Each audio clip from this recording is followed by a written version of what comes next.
the sixth day, God created man.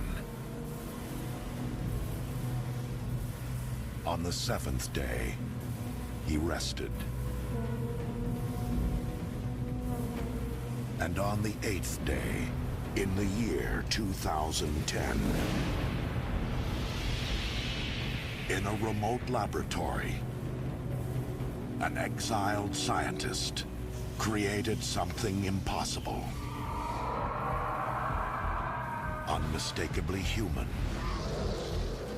Undeniably animal. On the island of Dr. Moreau. Welcome to the latest episode of the podcast that wouldn't die. I'm your host, Kevin. With me, as always, is Aaron. Yep, week 2 of online learning. Yep. Let the Still good times better roll. than the rest of Trump's America. This week, we'll be discussing the 1996 science fiction classic, The Island of Dr. Moreau, with Marlon Brando and Val Kilmer. A classic. Oh my Classically God. horrible. I don't even know why you picked this version of it. Oh my God, what a load of horse crap. It's a bit rough. It's a bit rough around the edges, to say the least. Why don't you give us your 30-second synopsis of The Island of Dr. Moreau? Sweet, tiny baby Jesus would weep. Basically, it is, there's an island full of animal people. Yeah. And it doesn't all work out. The end. Would you want more detail than that? It seemed like a good idea at the time, having crazy animal people on your island. Oh my God. times. It is reminiscent of our... So all these kind of frickin' movies, be it all the versions of Island of Dr. Moreau, Yep. and Dr. Jekyll and Mr. Hyde are all kind of the same kind of thing. Well, it's mad scientists. It's mad scientists, and it's trying to separate the savagery or whatever of people, and so you end up with just the goodness stuff. It's like it's a Victorian Hangover, except for which is just about nonsense about how people transforming into snakes will turn us all into make the human race continue. It makes a lot of sense to me. Yeah. Solid as a rock. Good Lord. So, I mean, and the problem is, The Island of Dr. Moreau is a good book. It's an interesting book. I mean, it's all Dr. Jekyll and Mr. Hyde kind of stuff. But the special effects, even now, you could not make a good version of it. Well, we're going to talk problems with the special effects during the behind the scenes, because there's a whole issue. There are issues on top of issues on top of issues in the production of this movie. We're going to hit it all. It's a freak show, and I don't even mean just because of the freaks. Val Kilmer and Marlon Brando, what the hell was going on there? What were they thinking?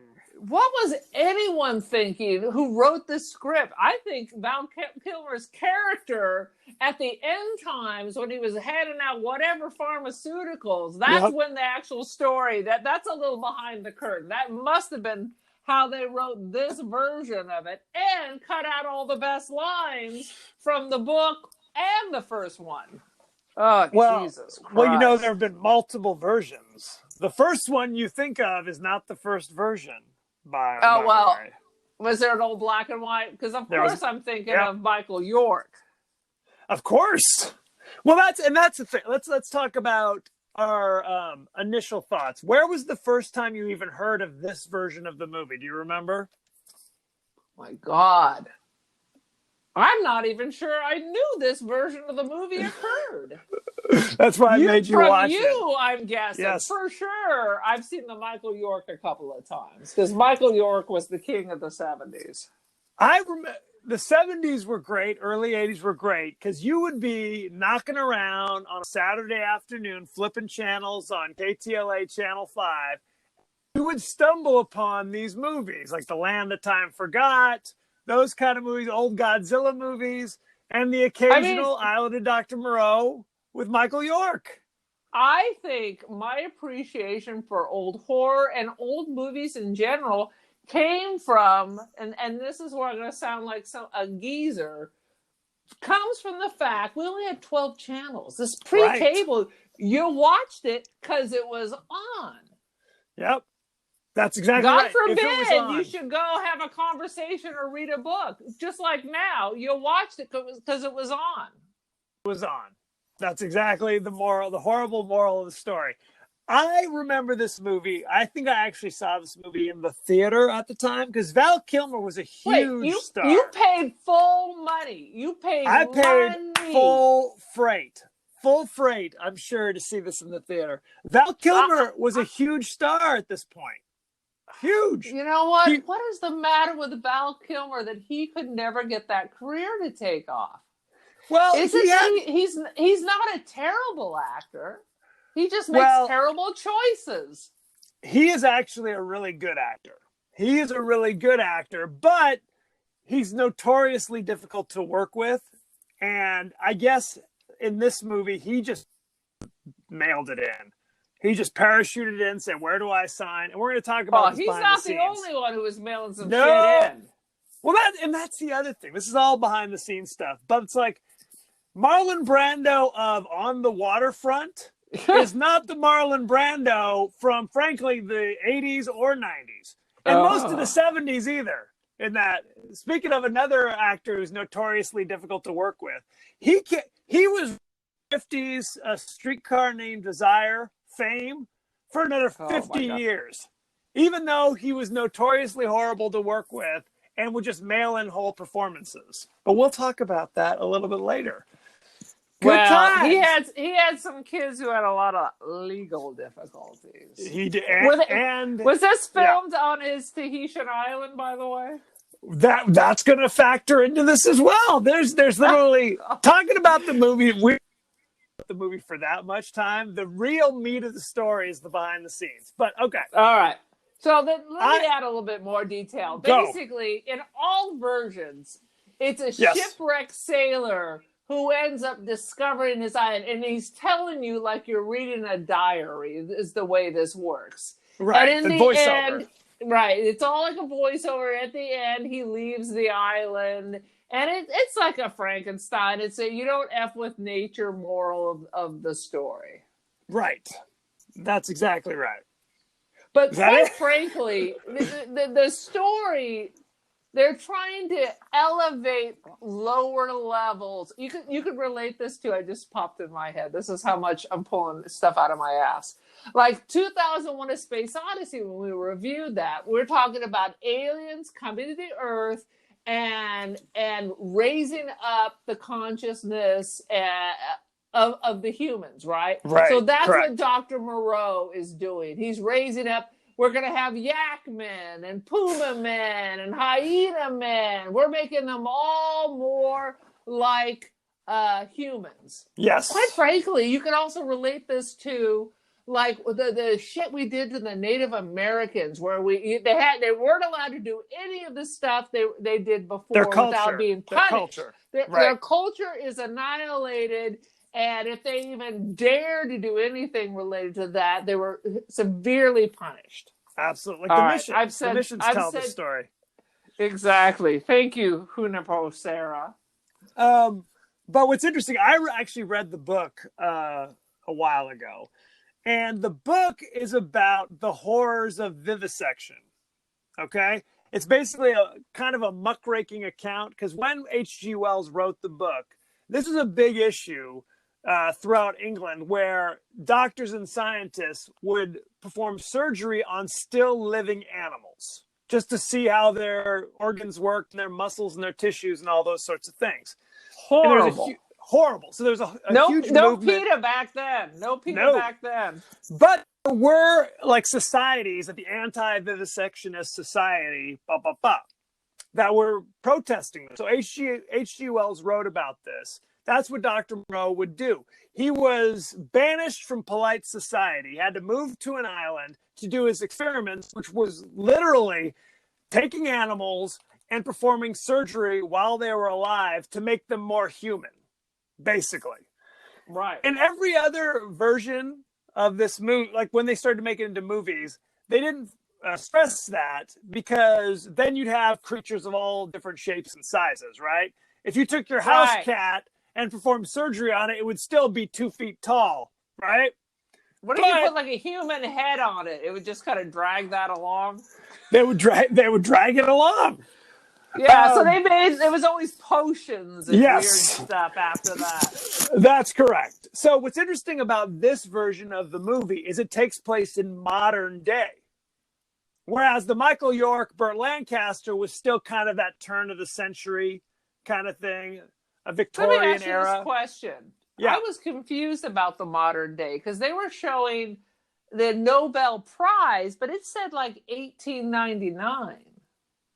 Oh, I didn't look that closely at the Nobel Prize. I just know that they had satellite dishes. It was a plane crash is where it started. He was trying to right. It was very confusing to me because clearly Marlon Brando couldn't have been born in 1899 if that's when he won the Nobel Prize. No. Well, and that's the other thing. He, the main guy, Douglas, is like an envoy for the United Nations. Right. So that didn't exist at the turn of the century either. That's another little That clue. is correct. Okay, so whose sweet Nobel Jesus. Prize? Whose documents were all hanging on the wall? Was that his? Those are supposed to be Moreau's. Those are all supposed to be, like, he was a great scientist, won the Nobel Prize in medicine, theoretically, before being banished by the animal rights activists. Oh, you know what? I wonder, when did the Nobel Prize start? Maybe that's the date that effed me up. No, Continue on. Nobel Prize has been around since the 1800s. Edward Nobel, I'm going to give you a little side Maybe thing. that's the date that I saw. He invented dynamite. And when he discovered what his creation turned to war and death and destruction, he felt so bad, he took the money from the creation of dynamite and turned in the Nobel Peace Prize and then the later other sorts of prizes. So there you go. Write it down. Yeah. Good times. It says 1895. There you go. Yeah, so, that's the date I saw. Sweet Jesus. Okay, so they get to the island. I actually didn't write that many notes. Do you have oh God, I have to talk about Val Kilmer's bizarro performance. Marlon Brando's was strange. Val Kilmer, I think, was even stranger, even though he was supposed to be kind of normal. There's that scene where he brings in the crate of rabbits to put into a rabbit cage for reasons we don't know, since none of the animals are supposed to eat meat anyway. Right? Correct. So, and he takes the rabbit and kind of puts it up close to David Thewlis, who plays Douglas. Oh, look at this. Look at the rabbit. And he kisses on the head. Oh, isn't that nice? And then immediately just breaks its neck. I don't know what the purpose of that scene was. Well, considering the law of the island is no one's allowed to kill. Yep. I mean, it made no freaking sense. So why did they bring the rabbits in if no one can eat meat? Right. Are they going to turn the rabbits into people? Is that the next step? Well, there's that scene where and then they serve rabbit at dinner for him, and everybody is disgusted. Right. Basically, Val Kilmer is Montgomery. Montgomery is Marlon Brando's lab assistant. It's supposed to be a brilliant neurosurgeon. Used to be a brilliant neurosurgeon, but then started corresponding with the defrocked Nobel Prize winner and came to his island to assist with his work, evidently. And now he's acting like Marlon Brando in Apocalypse Now. Basically. Well, so is Marlon Brando. Sweet Lord. It's a double Apocalypse Now. I mean, I think about... Go ahead. Let me step back. When we're in the ship, after they've rescued, what's his name? The sailor. Yep. Douglas. Montgomery has him hooked up to an IV that looks like it is the most filthy, disgusting thing rolling into his veins. It's a good thing he just happened to have that IV hanging around. on the Yeah. boat. There's a lot of shit like that. Well, and Isn't that a coincidence? There was a grand reveal later that Val Kilmer was not like hydrating him, but was actually doing something to him, and it was very vague. Were they putting animal stuff in plasma him? out? Yeah. Because they cut into his arm, and there's no really. It's like, oh my god, I'm remembering he did these things, and there's no explanation what exactly he was doing for what purpose. So that's good to know. Chips in there.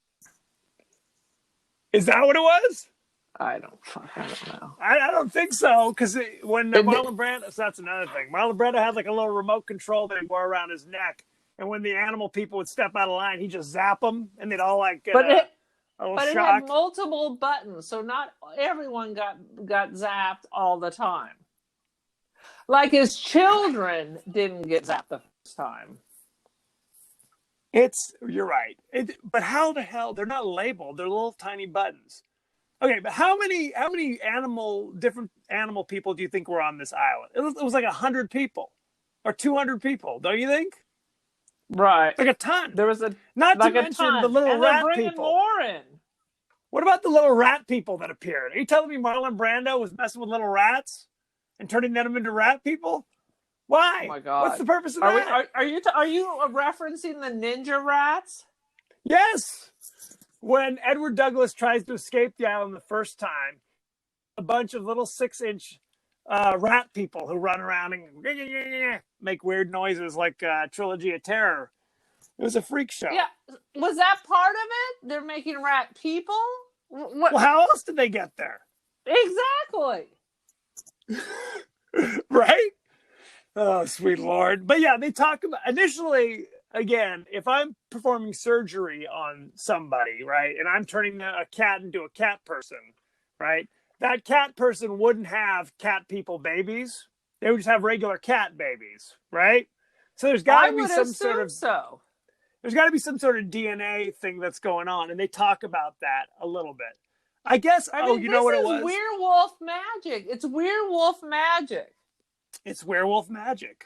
It is magic. I mean, if we cut them open, are they cats inside? Well, that one lady had like 8 teeth or 6 teeth or something. I don't know what the hell. Yeah, I mean, well, I guess she was giving birth to a crazy like. Oh Jesus! Right? Isn't that because I thought they were doing surgery, but it was just giving birth. So maybe after the initial, I don't know, gene therapy, then they can just reproduce on their own? Is that what we're supposed to think? Well, so if they do this to a duck, does it no longer lay eggs and now they're giving birth? I mean, these are important scientific questions. There were not a lot of bird people. I will notice that. They were kind of sticking with the mammals. Well, that's good. And I also like there's the crazy cat woman who just looks like a person. And, you know, the other servants are all jacked up and scary looking. Not her. She could absolutely pass for a person, except her teeth are a little sharper, I guess. Her teeth are a little sharper, but so are mine. Maybe that's the curse of the cat people. You're the Moreau. You're from the Dial of Sweet Lord. There is a scene that is so bizarre. I can't even grapple it. Marlon Brando is sitting in a chair with an ice bucket on his head. Did you see that scene? Yeah, yes, there's every scene with Marlon Brando is a head scratcher. Yes. He was just going when he rogue. rolls out in zinc oxide with red lipstick. Was that his choice? Wearing a giant flowing muumuu. Yes, it was his choice. Absolutely. And complaining about the weather. You chose to live in a tropical island. You know, there's islands all around the world. And you're complaining about the heat, and you've been here 20 years. That's true. No one forced you to move to this island, Dr. Moreau. Clearly, there must have been another island somewhere else in a temperate zone. I don't know. Pack up the yak people and go to another island. So he's got this ice bucket on his head, and Fairuza Balk literally takes like ice and starts shoveling into the top of his head. What's that name? Fairuza Balk, who played the Catwoman. whose name is escaping me. Aissa is her name. Farusa? Firuza Balk is her real name.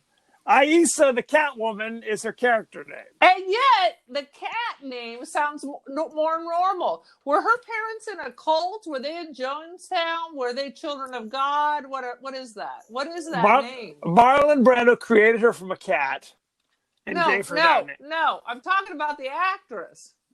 Marlon Brando also created her from a cat. As far as I know. I don't... What am I, a biographer? Not her name, Issa. Why do you keep... Is Marlon Brando her father? What kind of crazy name? Do you know any Farisas? That is the craziest name. And when you spelled it out, it was even freaking crazier. Okay, people need to stop being effing creative. This is bullshit. No one's name is Fariza, first of all. There's Aissa the Catwoman and the actress. Faruza Balk. That sounds like Veruca Salt. Coincidence? Maybe. Oh, sweet You're Jesus. acting like that's a normal name. That is. You're very non-plus. I'm from Orange County. We've this before lunch. That's how we roll. Sweet Lord. And I also loved how at the end of the movie, when the father, Marlon Brando's no more, how the animal people, it just basically becomes like Animal Studio 54, where it's just a total orge going on all over the place while Val Kilmer's sitting there popping pills. Very strange. He's strange. What about it? It's just it's club kids and it's a rave. It's exactly what it is. It's a sad situation. And he literally becomes Marlon Brando from Apocalypse Now, like at the end there. My children. Oh my God. Well, he does like a fake Marlon Brando impression. Yes. The whole time. One point the camera zoomed in on him, and I swear to God, he turned and was like, "Oops, you caught me!" Like it was like a real Val Kilmer moment there, looking right down the barrel of the lens, going, "Hey, this is how I'm doing it. What? Take it." There was a lot of that going on in this movie, where there was just two. What you gonna do big about stars? It? One take only. One take. Two big stars going totally rogue is what this movie is. Where you're like, what is happening? And all the other actors who are just like, I'm just trying to pay my rent, have to just live with it. Is basically what it is. It's a sad situation. Jesus Christ. Any other wacky scenes you want to talk about? Well, I don't know how you're going to surpass the Ninja Rats and Marlon Brando with a white face and lipstick. And then there's a dude who has that Asian disease with a tail and naked. I mean, dear yes, we didn't even talk about. Dear baby Jesus! This is Mini-Me. This was Mini-Me before Mini-Me. This was a little crazy mutant thing that Marlon Brando's like playing, Moonlight Sonata on the piano, and then on top of the piano is a smaller piano with the little guy dressed exactly the same as Marlon Brando. There's no way he was playing that damn thing. He was just kind of pretending with his claw hand. Yes, he was just smashing around. Liberace wishes he could have come up with that. Oh my God, it was so, and then at the end, why was he naked with a giant fat sausage tail? That was so disturbing. It's like, what animal is he supposed to, is my next question. Oh my God. And then when the hyena man was digging through the ashes of like one of the characters from Cats got killed. Yeah. And he finds the implant, and he's smart enough to figure, well, if Dead Cat Man has an implant, maybe I do too. He figured it out, ripped it out, but not smart enough to then go tell the people, tell the people who put it in there that he would have in fact taken it out. That's correct. That is exactly correct. That was a problem. And you know what really what other weird thing? So please. Marlon Brando states that his whole point of this was to perfect the human race. Wouldn't you start with humans? Why would you start with a yak? You got to start with the yak. I mean, did you notice he was obviously his next experiment was going to be a bunch of llamas? He's going to have a bunch of Yes. llama people running around? Good luck with did that. you notice they just had weird slashes on their neck and random? Maybe he made the push me pull you from Dr. Doolittle. Do you think this is really Dr. Doolittle? Yes, Dr. Doolittle has gone off the deep end. He's making a push me pull you. Oh, only a true Dr. Doolittle fan would know what I'm talking about. And there aren't many of them, let me tell you. And I will tell you, it really pissed me off that they cut out some of the best lines. The Michael York classic from the Sayer of the Law. Lay it on us. I said it to you. I don't have it in front of me. What's your problem? What is the law? This is what we say to our students every day, all day long. I will tell you, I have said, what is the law? Here it is right here. Not to go on all fours, that is the law. That is the law. Not to suck up drink, that is the law. Are we not men? Not to eat fish or flesh, that is the law. Are we not men? Not to claw the bark of trees, that is the law. Are we not men? I'm just going to keep repeating it the exact same way. Do it. Not to chase other men, that is the law. Are we not men? So there you go. And what happens when you break the law? You go to the house of pain.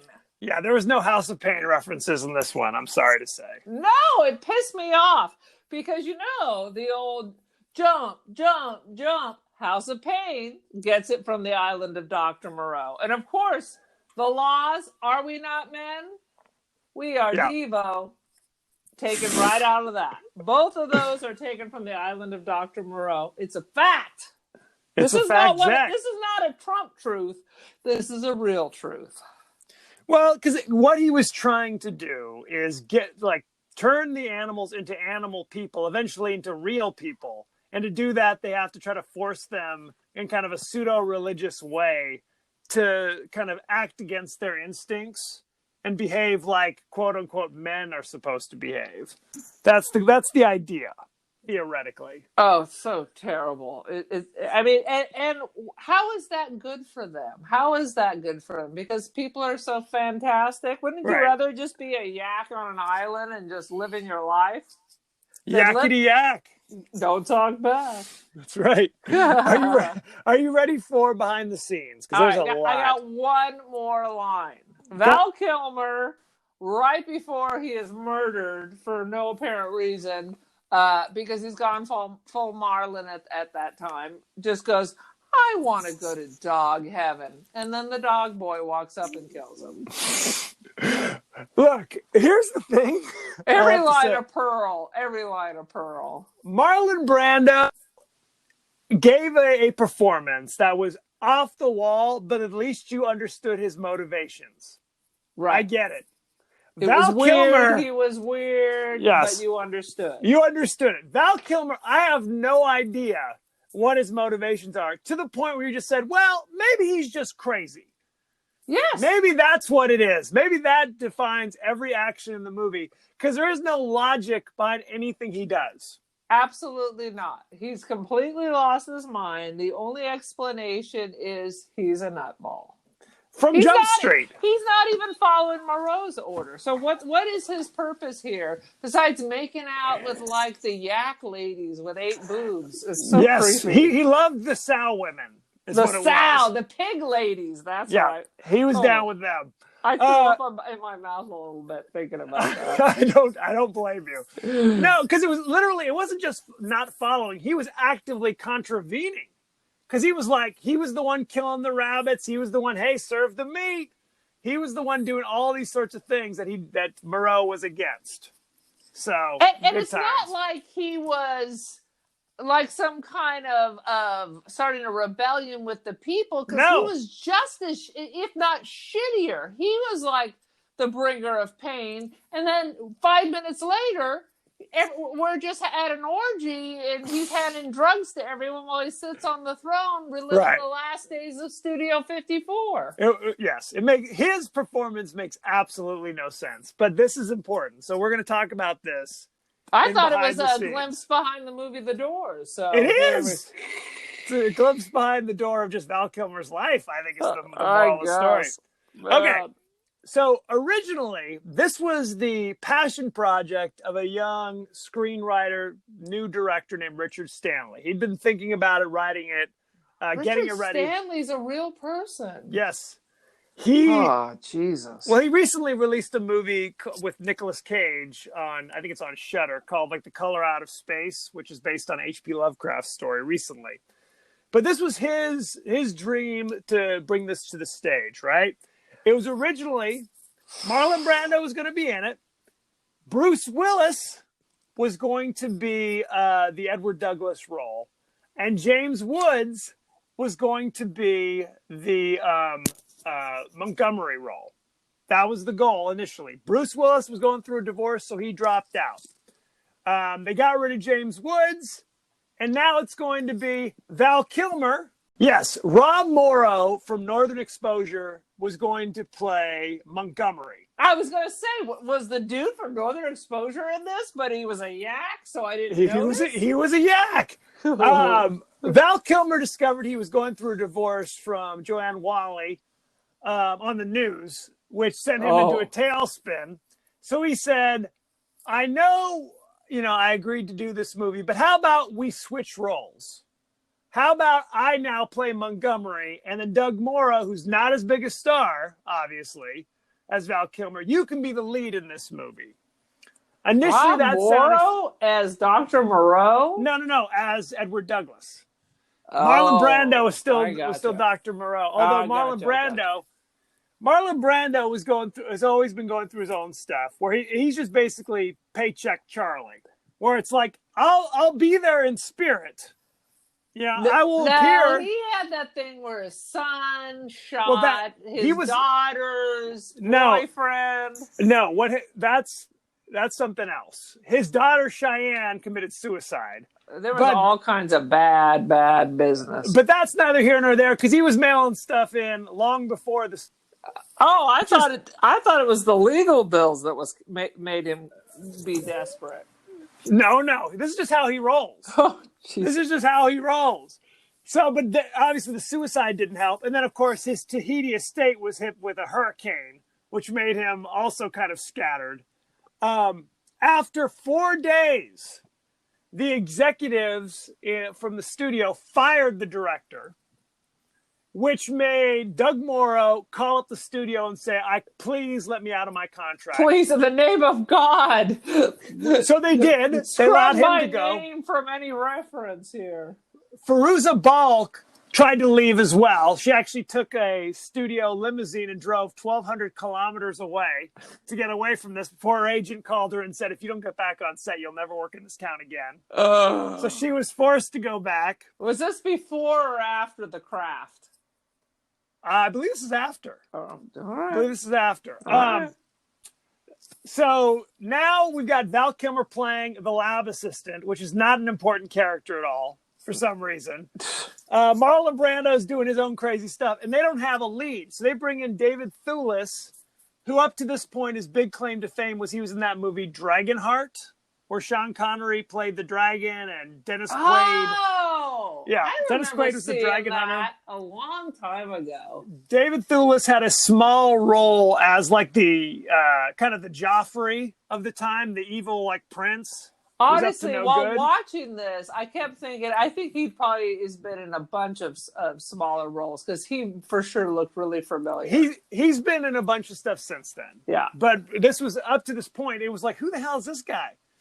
And no chemistry with what's her name? Fallujah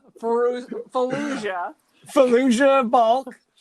And so here's the thing. They fired the director. The director was so upset because, again, this was his dream passion project that he shredded all the documents and disappeared into the jungle, only to reappear on camera disguised as the Bulldog Man. So if you're paying attention and you see another crazy dog man in the background, that was the previous director in disguise. Oh my God. So the jungle just cooked everybody's brain. It cooked everybody's brain. They went and hired John Frankenheimer to be the new director. Oh my God, he's a real person too. His big claim to fame was back in the 60s. He directed The Manchurian Candidate, with Frank Sinatra. That's like a real movie. That's like a real movie. I'm not sure we are actually living that right now.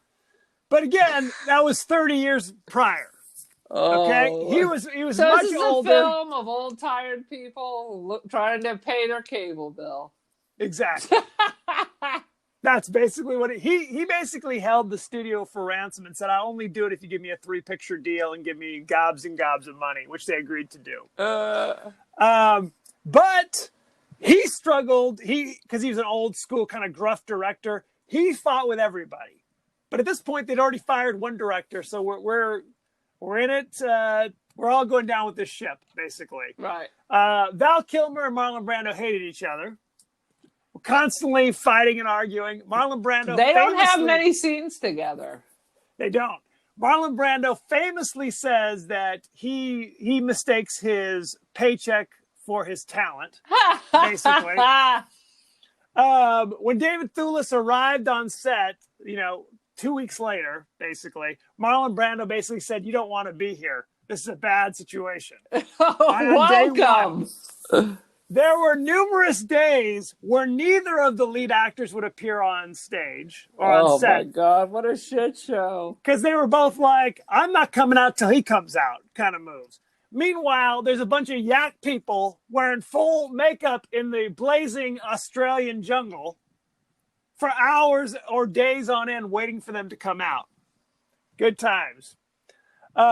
Special effects. Stan Winston, the famous special effects guy, did all the special effects. Including the sausage tail on the small person.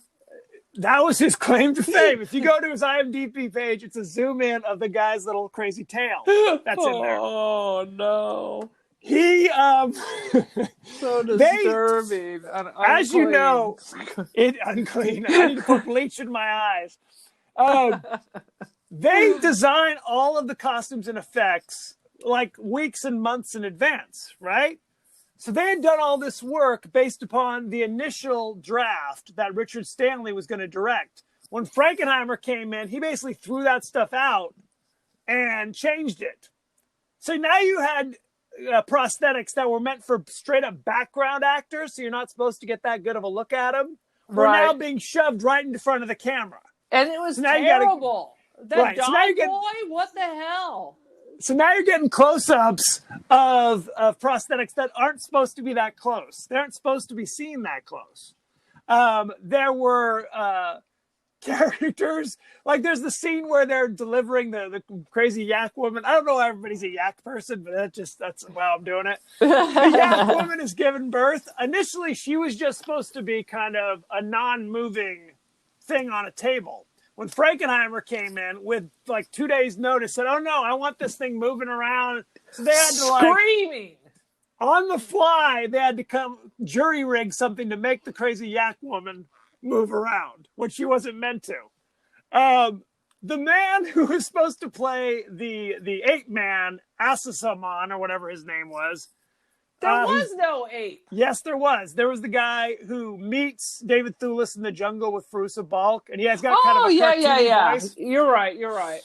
He was played by kind of a short, skinny actor, but that guy broke his arm. So rather than find somebody who could fit the prosthetics, they hired some, a talented guy, but somebody who was bigger and bulkier, and basically just squeezed him in to the costume. Which is why they're like, we're not getting a lot of close-ups on this bad boy because he looks crazy. It's like basically an unrecognizable creature of some sort. Because it's all stretched out. It's like one of those rubber faces where you put your fingers in the back and you can stretch it all out. They did. They basically just squeezed with a shoehorn and a crowbar and lots of Vaseline. Just shoved him in there. In the jungle. In the jungle. The little crazy... sidekick of Marlon Brando that we love so much. Oh God. He was not, he either had a very small role or not much of a role at all. Marlon Brando saw him and immediately fell madly in love and basically demanded that he be in every one of his scenes. He was. I think Marlon Brando stuffed him in a purse and took him back to Tahiti with him. He did. He basically said, "This is my mini-me. This is before mini-me. This is what inspired mini-me. He's going to be in every scene with me." So now the makeup people have to make sure that this guy looks all right. And then the costuming people have to create miniature versions of every one of crazy Marlon Brando's costumes. Well, which is easy because most of the time Marlo's in a moo-moo with like cheesecloth on his head. So it's called just flowing drapery.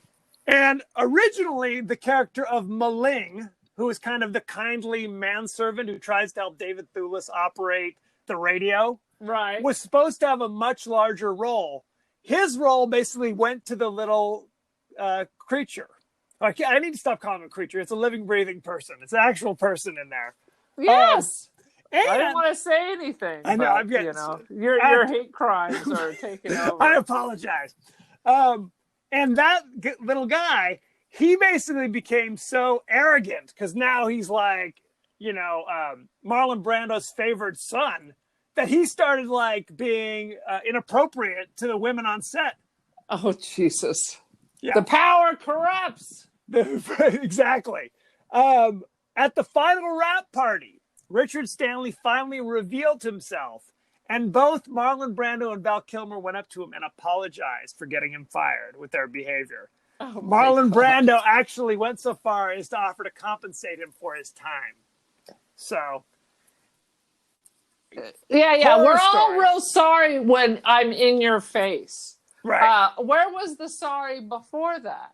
Right, before you got my butt fired. When I didn't think I'd ever have to see you again, I couldn't give up. But now that you're like, ha ha ha ha, I've been hiding with the extras this whole time for free because I've clearly lost my ever-loving mind. Oh, sorry, man. I don't think it was like Scooby-Doo where they like grand reveal pulls off his mask. Where's the mystery machine? Velma! Exactly. Remember when I told you how Marlon Brando had a history of mailing things in? Yes. When he was in The Godfather, which I love him in it. He was at that, this is 1972 or whatever, right? Right. He was so mailing it in, even for that, he wouldn't memorize his lines. There's a famous photograph of Robert Duvall having Brando's lines like stuck to his chest. Oh, no. Yes. In this movie, technology allowed them to give Marlon Brando an earpiece where they would feed him his lines. You can't even be bothered to memorize your GD lines. Good times. On the last day of shooting, John Frankenheimer pointed at Val Kilmer and said, "Get that bastard off my set." Good times. I mean, quite frankly, let's just say, Val Kilmer got a lot of usage out of being on Top Gun. Plus, he was a good-looking guy. But he's not that great. I mean, he's a Costner-level actor. No. That's heresy. What are you saying? What are you saying? Is that an insult to Costner or an insult to Kilmer? Well, I'll tell you this. Kilmer went to Juilliard for his acting. And then mailed it in right after graduation. No. Top Secret, Dynamite. Top Gun, Dynamite. Whatever. When he was in, we haven't even talked about Tombstone. He basically carries Tombstone. The issue with him is about Dr. The Moreau issue with time. him is he makes movies that I couldn't give a F about. Well, that sounds like a you problem. Damn you. Damn your eyes. Now, Costner was great in the 80s, kind of playing an everyman, like, hey, No, I like baseball. Costner. He's How you Costner doing? in every role. It's Yes. not like, oh my God, he's completely transformed. I didn't even realize that was amazing. No. In the 90s, it was basically started with Dance with Wolves. When he basically started just mailing it in. Maybe you should take an acting class or something. I'm just going to be Mr. Low Energy, no matter what is happening. I'm Dancing with Wolves. I'm Waterworld. I'm the Postman. I'm Wyatt Earp. Doesn't matter. I'm low energy. That's what I'm bringing to the table. Very exciting. And Kilmer? You are out of your GD mind. And Kilmer? He is Did you Lon not Chaney. see The Doors? He was critically acclaimed for The Doors. Thank you very much. Oh, Jesus Thank Christ. you very much. He's a handsome devil, though. He was good looking in The Doors, but not as good looking as Jim Morrison. Do we need to talk about the cast? I think did we miss something? What about Fremke? Yeah, Franca Frankenstein. Fremke Monocle or whatever. Let me just go through this very quickly. Sweet Jesus. At least I'm making myself laugh. That's the most important thing. Oh my God, I gotta write that down. Hang on. Fremke Monocle, because I'm gonna buy a pet and I'm gonna name it that. Please do. David Thewlis, more recently, he was in the Harry Potter movies. He was Remus Lupin, the werewolf man. Oh, okay. That's probably why I recognize him. He was in Wonder Woman as Sir Patrick, who turned out to be the main villain. So he's absolutely still working and doing well. Marlon Brando, you know, Unlike others, Marlon Brando, you know what he do. I don't need to tell you who he is. Val Kilmer, that's what I'm saying. Val Kilmer was such a huge star, and now it's like he's working at the local Old Navy. Basically. Hey, you want to be difficult, then that's what you get. You want to be an a-hole, that's what you get. By the early 2000s, Val Kilmer was basically unemployable. It's very sad. It's a sad situation. Choices, people. Choices! Fairuza Balk, who played Aisa, you know her. Is that Fremke Monocle? It's Fremke Monocle, is known from The Craft. Yep. She was in Almost Famous. She was in Return to Oz, where she played Dorothy. I never saw that. It's a very scary thing. I don't know. There's a bunch of monsters and scary people here. Ron Perlman was the Sayer of the Law. You know him. Was he? He was Hellboy. Not only that, he was in all those, he was in Last Supper. Remember that? He was in Last Supper. Rush Limbaugh kind of character. Yep, absolutely. And Sons of Anarchy. Yep. Oh, yeah. Nelson, I love him. Nelson De La Rosa is the guy who played, his character was Majai, if I'm pronouncing this correct. That was the little character who was playing the piano with Marlon Brando all the time. So there you go. But we've seen him in stuff. Hasn't he done stuff? If by stuff you mean Ratman. Is that the name of a role he had? That's the name of a movie he was in. So there you go. All right. Well, let's just skip on over that. We don't need to look at. I'm not going to go through who played I'm not going to the Swine. IMDb for this. For Swine, I want to know about Swine Woman number 2 that slipped the tongue to.